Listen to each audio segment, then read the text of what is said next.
Baiklah teman-teman, Assalamualaikum warahmatullahi wabarakatuh. Perkenalkan, nama saya adalah Hafiz Sabri. Saya adalah mahasiswa dari Prodi PGSD. NIM saya 23108231. Saya juga adalah mahasiswa dari Universitas Bina Bangsa Gadjah Sempena. Baiklah, pada kesempatan kali ini saya akan menjelaskan sedikit tentang Pancasila dan pengimplementasiannya dalam kehidupan berbangsa.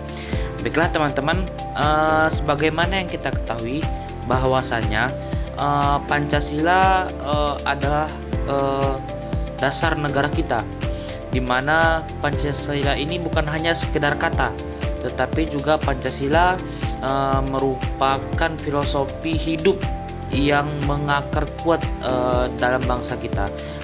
Di sini terdapat PPT yang sudah saya buat, bagaimana saya menampilkan ataupun bagaimana saya memberikan suatu materi berupa Pancasila sebagai filosofi hidup manusia. Kemudian pada slide selanjutnya, pengenalan apa itu Pancasila. Jadi kita harus mengetahui apa Pancasila itu apa sih. Pancasila itu adalah dasar negara, pandangan hidup, dan ideologi bangsa.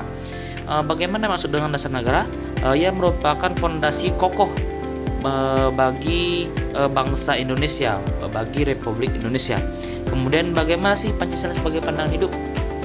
Pancasila sebagai pandangan hidup adalah kelima sila itu yang menjadi acuan ataupun arah seseorang itu dalam melakukan suatu hal ataupun aktivitasnya dalam kehidupan sehari-hari.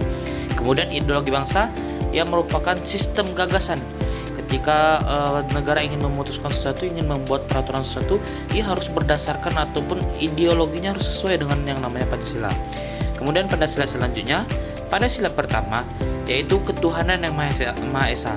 Jadi dalam Pancasila pada sila pertama yang mengedepankan yang namanya itu seorang manusia itu harus memiliki yang namanya Tuhan, dan Tuhan itu adalah yang Maha Esa. Jadi kita di sini memiliki beragam macam agama, yang mana kita harus saling toleransi, kita harus saling menghargai antar agama. Kemudian pada slide selanjutnya, pada slide kedua, kemanusiaan yang adil dan beradab, yaitu etika antara manusia dan manusia. Kita harus memiliki aturan ataupun tenggang rasa dan simpati dan empati kepada sesama manusia. Kita harus saling menghargai manusia lain. Kita harus menghargai hak manusia pada derajatnya sendiri masing-masing. Jadi setiap manusia itu memiliki hak dan wewenang masing-masing, dan kita sebagai manusia lain harus memanusiakan manusia lainnya. Kemudian pada sila ketiga, Persatuan Indonesia. Jadi pada sila ini kita diajarkan bahwasanya Indonesia itu harus bersatu. Jadi kita diajarkan bahwasanya bangsa Indonesia itu bersatu walaupun kita memiliki berbagai macam suku. Jadi cara membuat Indonesia itu bersatu adalah dengan mencari kesamaan dari banyaknya perbedaan. Contohnya seperti dari Sabang sampai Merauke, kita sama-sama warga Indonesia, kita sama-sama orang Indonesia. Jadi ini menjadi acuan kita untuk tetap bersatu dan menjaga kekokohan kita dalam berperilaku dalam masyarakat. Kemudian pada sila keempat, yaitu kerakyatan yang dipimpin oleh hikmat kebijaksanaan dalam permusyawaratan perwakilan. Jadi di sini kita mengetahui bahwasanya setiap kali para pemimpin Indonesia ingin mengambil suatu keputusan, ia harus dengan bijaksana dan mengutamakan yang namanya musyawarah. Karena kita adalah negara yang demokrasi, jadi setiap keputusan itu kita ambil bukan atas keinginan sepihak, tapi atas keinginan bersama dan untuk kepentingan bersama. Itu adalah salah satu contoh pengimplementasian pada sila keempat, yaitu kerakyatan yang dipimpin oleh hikmat kebijaksanaan dalam permusyawaratan perwakilan. Kemudian pada sila kelima, keadilan sosial bagi seluruh rakyat Indonesia, yaitu di mana seluruh rakyat Indonesia itu harus mendapatkan hak dan kewajiban yang sama daripada pemerintah. Jadi para pemimpin negara Indonesia harus memberikan distribusi, harus memberikan pelayanan, harus memberikan setiap apa yang sudah ia keluarkan atau apa yang diberikan oleh negara itu secara adil dan merata kepada seluruh rakyat Indonesia.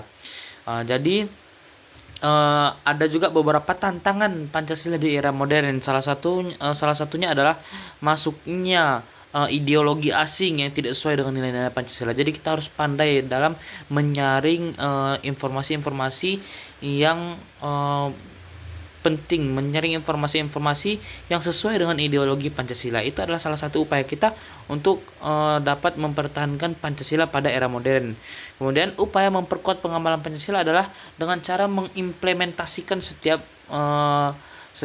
poin-poin yang berkaitan dengan Pancasila. Kemudian dengan yang namanya literasi, kita harus memperbanyak lagi literasi dan memperbanyak lagi memahami Pancasila, baik itu secara teori maupun secara implementasi. Jadi kesimpulan yang nyata, sebagai pedoman hidup merupakan bentuk daripada kehebatan Pancasila dalam menjadi ideologi negara kita. Baiklah teman-teman, mungkin hanya ini yang dapat saya jelaskan dari slide-slide PPT yang saya tampilkan. Lebih dan kurang saya mohon maaf. Wabillahi taufiq wal hidayah. Assalamualaikum warahmatullahi wabarakatuh.